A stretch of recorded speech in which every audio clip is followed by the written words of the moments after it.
Rockhopper here, and today I'm going to interview Brian, who was an American spying on Russia at 35,000 feet and nearly got his plane shot down by a missile. And there are many other stories that you're going to hear about. Did you have any aspirations or thoughts as a kid of flying or ever becoming a spy? No. Who would think of that? No. And where did you learn how to speak Russian? It's taught. There's a little Russian community at Bloomington, Indiana. My mailman, Derek. And Defense Language Institute has a lot of languages over in Monterey, California. But they had Russian at Indiana University. So they sent me there. And it was cool because it was a Russian community. I mean, I ended up with a Russian girlfriend, and I'd go over to her house, and her dad would make me read the Russian papers to him, and I sang in a Russian quartet, stuff like that. So it was an in-depth community, great opportunity. So you got an immersion into Russian culture. Yeah, for a year. And then what happened later on? Did you go into the military? No, that was in the military. So the military sent me to Russian school. And then after that, they taught me all about radios and escape and evasion and survival schools, and then they send you out to work. So you were in the Air Force then? Yes. And they gave you some pretty good training in there, I would imagine, with a lot with technical aspects and radio and communication. Yeah, it was real good. Big mistake, I should have got my ham license then, because I knew everything then. But I didn't. And then eventually they sent you up in what kind of plane? It's a reconnaissance plane, loaded down with technical gear. It's an RC-135. Remember when they shot down that Korean Airlines 007? Look at I think he was a major, the Russian major that was telling the world about what they had just done. And on the back, on the poster board behind him, it's showing the track of that plane, and it has, in Russian, RC-135. Well, tell me a little bit about this plane. It's just loaded with technical gear for listening in, watching, measuring.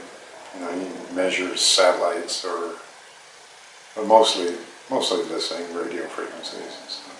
Morse code or language stuff. And so eventually you're up there in this plane and it's all loaded with all sorts of technology, which was very cutting edge in that day, which is, what, 1968 was it?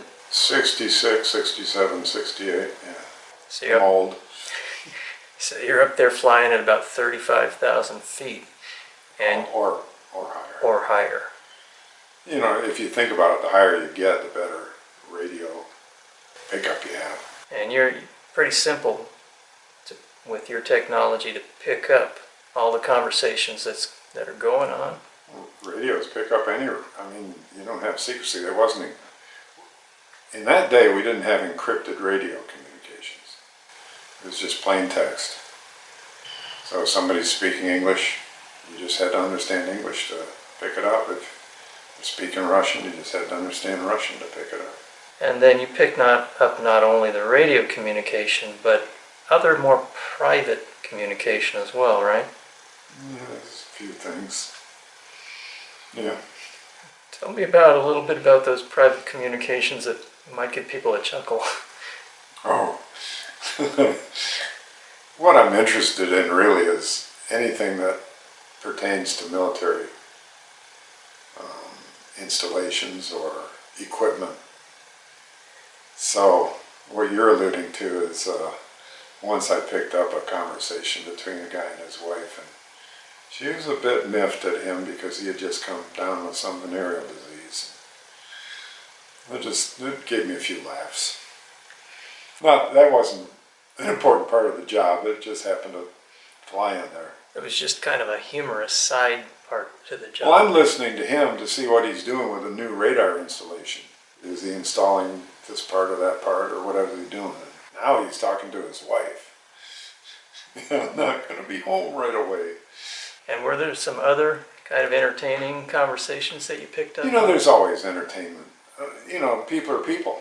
Listening on fights and arguments, and I don't remember most of it. It's just normal conversation that, you know, do you remember a conversation you heard 20 years ago?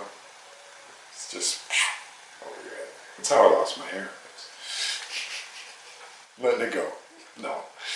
No, yeah, there's lots of interesting things, but I don't know. So you're flying over the Soviet Union back in the days, in the about 66 to 68. You're up there maybe 45,000 feet and whatnot. Now there was an incident that occurred, right? That was, you almost lost your life. Well, I didn't realize it at the time. But in retrospect, yeah, we inadvertently flew over a sensitive area. You know, we had these really advanced radars. And to be honest, I'm not sure how we made the mistake. But at least they were tracking us over their sensitive area. I mean, you can hear all the stuff that's going on. So they fired a missile. And the one thing that's indelibly etched into my mind is seeing that rocket went up on just ahead of us and missed, which was the good part. But very close. Yeah, real close. Close enough to be really scary and really make you think about it. Life. If it would have been a little bit closer, I never would have known that it was a missile. It just would have ended. I probably wouldn't have, you know, they don't roll the credits on your life. It just, boom, it would be over with an explosion like that. But they didn't, and I saw the rocket, and I've had lots of years to think about it since. I missed. Would you say that was in maybe within 100 feet of your aircraft? Yeah, 100, 150, yeah. It's close. It's pretty darn close. Yeah, yeah. I mean, you know, if it was going a little slower, I probably could have read the writing on the missile, but I wasn't thinking about reading. Yeah, well, it might have said made in China. You know, low cost. I think so, but yeah, maybe. Budget missile.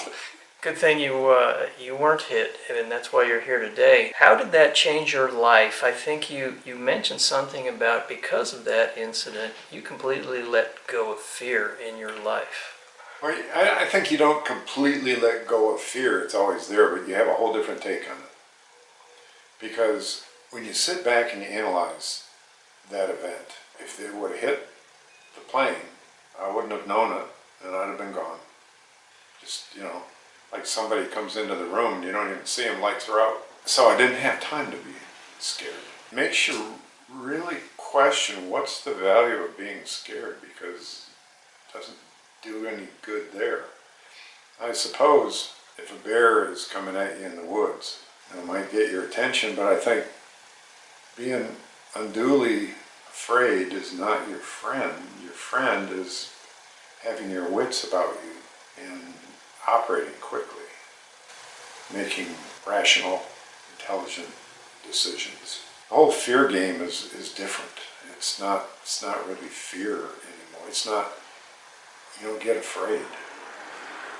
Since then, you know, I've had missiles, Scud missiles shot at me and stuff like that. There's no point in being afraid. It's either going to hit you or it's not. And if it doesn't, why are you doing that? If it does, then I wouldn't be telling you the story. Now tell us a little bit about those Scud missiles and where you were at the time. I was in Iraq, or I was in a place called KKMC, King Khalid Military City. My unit had taken over a hospital, a Saudi hospital. And we were the busiest hospital in the Gulf War. And I was the ICU director. So I had a fun job. But I was just sitting outside on a park bench one day with a friend of mine. And all of a sudden, boom, boom, boom. You know, you hear these sonic booms and you look up and you really can't see anything. But then right behind me, a Scud missile had fallen. I don't know where it was aimed. I never even thought about that, but I know a lot of us were back there picking up parts of Scuds for souvenirs. Now tell me a little bit about your time as a doctor. You were out in the field first, right? And that eventually became more of an office type thing once you came back to the States? Is that No, no, no, no. When I finished medical school, I went to work in South Carolina, and I didn't get along with somebody embezzled money from me. I didn't appreciate that. So the state offered me a job. I had been working as a TV consultant for the state. The head of the state health department wanted me to clean up a problem that he had. So they offered me a job. Considerable reduction in pay. I mean, probably a third of what I was making, but it seemed like more fun, and I just needed something to do for a while. So I took a job with the state of South Carolina. And because of that job, you know, they have hurricanes there. And I just thought, you know, if we have a hurricane come in, I want to be somebody that's there to help. And I had some friends that were in National Guard. And I thought that's a way I could help. You know, National Guard is a lot of times there to help hurricane cleanups and stuff like that. And I thought, yeah, I'll join the National Guard. So that took me out in the field. And that eventually, I was battalion physician for a tank battalion, and then ultimately in the Gulf War, I was supposed to go over with a tank battalion, but my hospital unit said, no, no, no, you're going with us. And so I ended up working in ICU right next to the Iraq border. We got a lot of interesting cases. I mean, I took care of all the chemical injuries. I had a gal that had tetanus, had her on a ventilator for weeks. And you think about this girl, she would have died if we hadn't been there, and it was just a little cut on her finger caused tetanus. But I had her on a ventilator and she lived. Sounds like you saved quite a few lives. Part of the job. It's just what you do. I mean, that's definitely a life that was saved by us being there. You know, if we hadn't been there, she would have died of tetanus, for sure. Let me go back in time a little here. If you don't mind telling people about this, you had a really good friend, and this was like when you were 20 years old, and he went off to Vietnam. But tell me about that situation and how that might have affected your life. Talking about my friend Jim. No, we were right out of high school. I started at community college, you know, finance, inexpensive place to go. And I wasn't doing well. I'd rather go fishing, hunting, stuff like that. And I was sort of goofing off and wasn't pleased with the quality of work I was doing. And Jim and I had this great idea that let's run off to Australia. That was our plan for a long time. And then it was, let's go talk to the recruiter. So Jim and I went, we took all the tests. And then Jim backed out. And I kept going. I ended up in the military. And Jim went off to college for a year or two while I was doing all that Russian language stuff.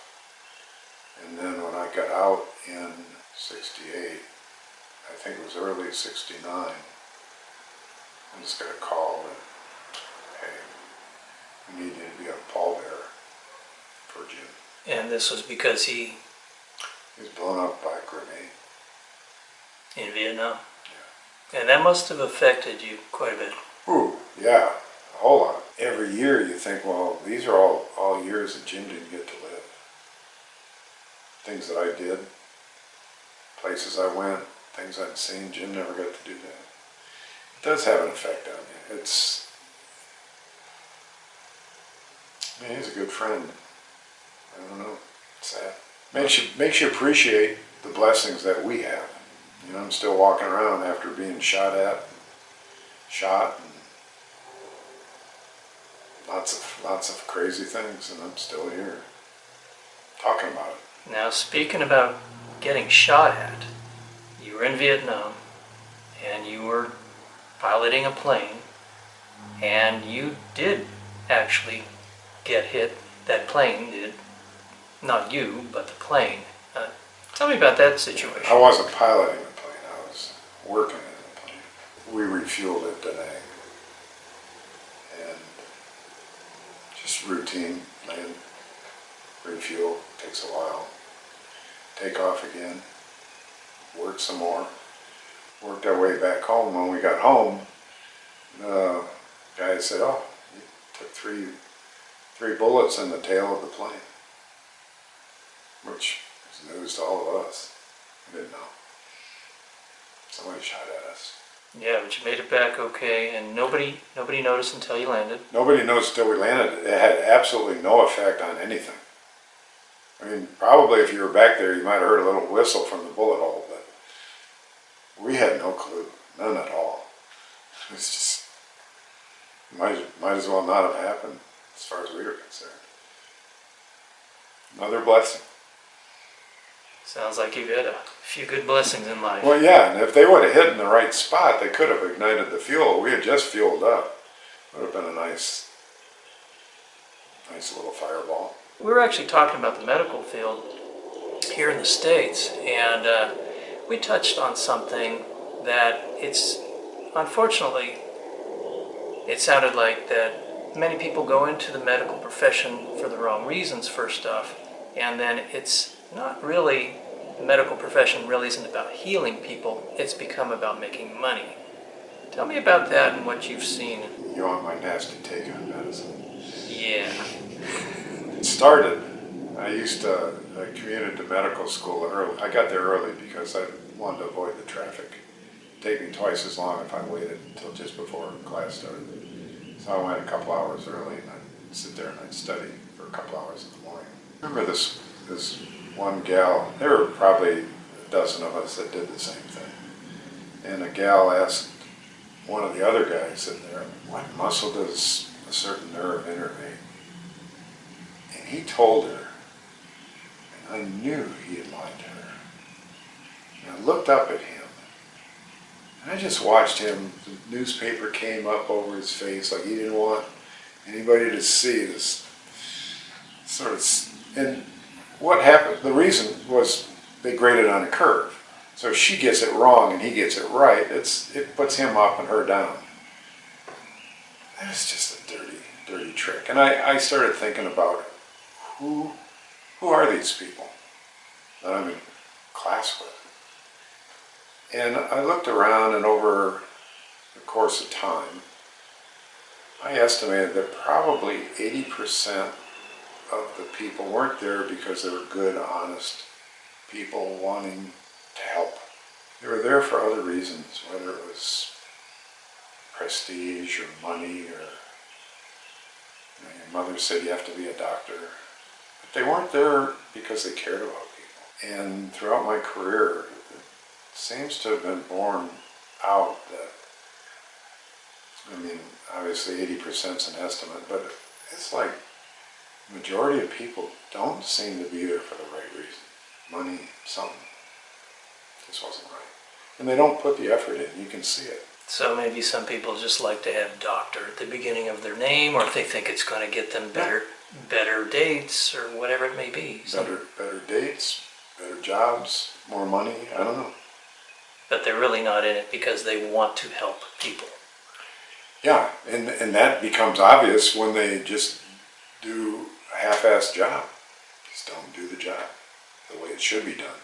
The way I know it should be done. That bothers me. Because you were a doctor for quite a few years, correct? 42. So you've seen a lot. I'm old, yeah.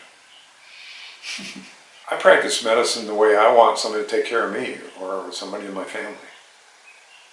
And do a good job. Do as good a job as you can. You're not always perfect. I mean, I remember once I put a pacemaker in a lady. It was all coiled up in the ventricle. Afterwards, we always got an x-ray to see that the placement was right. Probably somebody would have just left it there. But you can't do that. So And it takes another half an hour to create a sterile field, go back in, take the pacemaker out, put it back in the way it should be, check it again. It's worth it though. You need to do as good a job as you can. You don't just do enough to get by. I wish more doctors had that feeling about that. And that is where I come up with 80%. I think that 4 out of 5 doctors don't have that. That's bothersome. And I'm working with these guys. I see it over and over and over again. And I get to know the good ones too. So if somebody needs something, I remember there was a surgeon in this town I was working in. He didn't have a personality, but he was technically good. And I just tell my patients, look, he's not going to hold your hand, he's not going to make you feel really good, but he's going to do as good a job as you can get. And that's what you want. And if you've got questions, you come back and ask me and we'll talk about it. But he might not tell you everything you want to know. So I had the benefit of knowing who was good, how they were good, and who was bad. If they were bad, I'm not going to send my patients to them. Yeah, and you had mentioned to me, you felt that it's much better to do a good job, be a good doctor. It doesn't hurt you. You don't have to have them on treatment forever and try and make money off them, because if you heal them, they're going to put the word out that you're a good doctor, and it's going to get other people to come to you, right? I've never had problems getting patients. Never. Yeah, I remember being in a practice and one of my office mates he'd be looking at how much money do we make today? How much, that's not the way to do it. The way to do it is do a good job. Money will come in. I mean, you got your price set up right. Do the work. Think about the work. Think about the good patients. And look at the bottom line once a month when you have to, or every quarter when you have to pay the taxes. And if it's okay, stop worrying about it. No point in worrying about it. But I remember this guy every day. He's looking at how much we make. I don't know what you're going to do with that information. Just worry you, cause an ulcer. Sounds like the wrong attitude to me. Yeah, it's like what we were talking about before with the missile.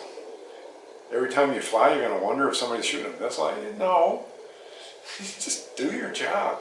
And that's what you did up in that aircraft. You just did your job, right? And sometimes it was mundane, and sometimes you'd get a little tidbit of information that was what you were looking for, right? Well, yeah, and sometimes people get shot down. Francis Gary Powers got shot down. Remember him, the U-2 guy? I mean, he's doing his job, flying a U-2. And then some Russian pilot, they had a maneuver called a Gorka, where there's a way to get altitude, because the U-2 is way up above what a Beagle fly. And so a Gorka is you descend a little bit and you go up as fast as you can. And you're not going to, it's just inertia and your jet engine. But it's all in timing. Anyway, the Russian pilot got Powers. But, bottom line, he was doing his job. That was the slick thing? Yeah. I mean, that's how we got him. And it's pinpoint. I mean, that pilot's a good pilot, obviously. And he has to be there right when Powers is there and gets him. Tell me about this RC-135. The Russians call it a Gorbanosny Samolyot, which is a hog-nose airplane for the nose, which contains radar units. And then there's lots of specialized equipment to, measure the fine details of re-entry vehicles and airplane or radio antennas and stuff like that. And you can see the one antenna here, but most of it's down here. It was heavy, really heavy, because it was loaded with electronic gear. And there were only a couple runways in the world that we could land at. Well, we could land any place, but there's only a couple we'd get out of. You know, Da Nang, Yokota in Japan, and actually at Yokota, when we were taking off, they dropped the barrier at the end, and we'd rotate just before, you know, that's just before liftoff. So rotating is when the wheels that hit that barrier. That was a blood-curdling feeling every time we took off. But, and there was one in Norway, one in Spain, a couple in the US. Weren't a lot of runways that could handle our planes. And this was completely cutting edge technology at that time, right? Oh yeah, big time. And then back in that same time, the Soviets had, what is it, the MiG-23 that was their cutting edge plane? They were developing the 23, yeah. And then what other cutting edge planes did they have at that time? They had a Sukhoi fighter. Those are the things I was interested in. They had some Yaks and stuff like that. So this was probably one of the United States' most advanced planes. This wasn't an advanced plane, it had advanced gear on it. Advanced gear. And this was the size of what, like a 707? Yep. It was a 707, basically. Okay. So it was a highly It's a 707 that was converted to carry fuel in tankers. Then you drop off the boom for jets to refuel under. You fill it with electronic gear. And you got a reconnaissance C-130 RC. And it was later that the SR-71 Blackbird came into being. Not much later, yeah, just a little bit later. And that became the pinnacle of aviation, pretty much. Oh, it blew this out of the water. I mean, there was no speed, no altitude to speak of with this. It was just normal stuff. The SR-71 speed, altitude records, still to this day. So tell me how accurate this was. You could measure planes within a centimeter? We had the most accurate radars, period. Yeah. We could measure centimeter distances of an entering spacecraft, for instance, from space. That's why we monitored anybody's re-entry. We want to know about what they were doing. How big was it? We can get exact dimensions, and you can measure speeds, all kinds of stuff. So the Russian space program is going on. They're sending a capsule back in through the atmosphere, and you guys are out there flying, making all the measurements, checking all the speeds, everything. That's when they were landing in the ocean. Pretty soon they were landing on land. They originally did it the way we did it. That was the safest, easiest way. You know, now Elon Musk he's landing on land dramatically. He's a dramatic guy. He is. He's an interesting guy. So what other close calls did you personally have? I mean, I've had personal close calls. Is that what you're talking about? You've been shot a couple times. Where was that? Once, I was stealing grapes. I was a high school kid, junior high kid, high school. Went into this guy's vineyard, stole grapes to make some wine. Shot me with rock salt. Man, it hurts. But he just got me in the arm. I tailed that out of there. Another time I was just hunting with my friend that was killed in Vietnam. The guy fired a shotgun. Fortunately, it was through trees. He didn't see me. And it hit me in the face. Didn't penetrate the skin. Had sunglasses on. Didn't do anything bad. But, wakes you up. I'll tell you, there was some real yelling after that. Hey, what are you doing? He didn't even realize we were there, He was down a little grade and shooting up through trees, and I was up on a little bluff, and he didn't know that. That's a close call. Well, it was. I mean, if the trees hadn't been there, full leaves.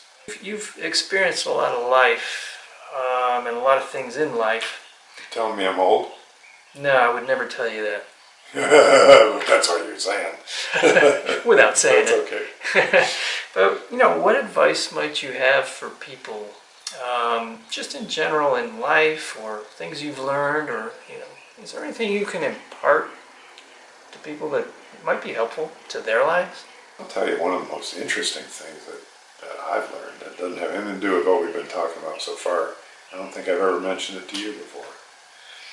I was working for a group up in Washington called Group Health. I owned a computer business for a while, installing networks and stuff. So I was working in an urgent care ER type setting, and we had just put in computers, network computers. So I was playing with one of the computers and seeing if I could send a message from this terminal over to that printer type stuff. Just testing myself, see if I knew the protocols. And I just made a joke about how messy the nursing station was, and that take a bomb and clean it up and start over again. It was so bad. It was just a joke, between a couple of us standing there. But it printed out on the printer. And then immediately a patient comes, oh, Dr. K, you go see that patient, yeah, down there. And then the shift change comes, and this gal Mary comes in. She sees the bomb comment on the printer, and she says, I'm going to have to consider what I think about that. And I remember coming back and said, Mary, that's all a joke. She talked about a bomb threat to people for a long time after that. Long story short, I ended up having to go to a psychiatrist to get evaluated. And one of the reasons was I ride my bike every day, and I had Country Time lemonade in a little vial. And what is that pink powder you're always carrying? Try it, It's just lemonade. Nobody ever tried it. But I get up to the psychiatrist, Patrick Donnelly in Tacoma. He's a really, really nice guy. And, he goes through all the drug stuff. And I don't do any drugs. That's craziness. And anyway, he said, you really were working for a bad organization, and you made a mistake when you went to work for them.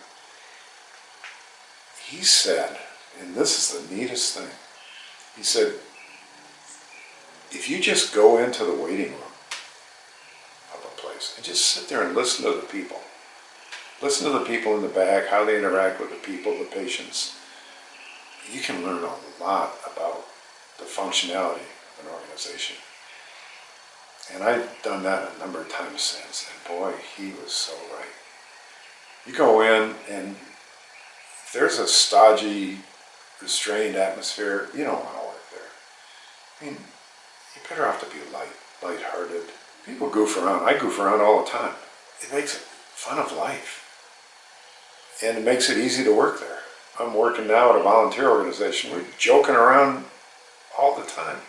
Just lighthearted. Nobody's trying to get you fired. Nobody's trying to steal your money. It's just everybody's doing their job. Back in the 60s, you were really very good technologically, right? You could decipher a lot of things. You could be messing with those computers. Is that right? Yeah, I was building, this is ancient, back in the Heathkit days. I mean, I remember building a Z80 computer. This is before Windows, back with CP/M as an operating system. I ultimately worked my way through college doing programming. Yeah, I was blessed there. I hope you enjoyed learning a little bit about Brian and all the things he's done in life. Don't forget to give me a like on the video, share, and subscribe. Until next time, this is Rock Hopper. I'll see ya.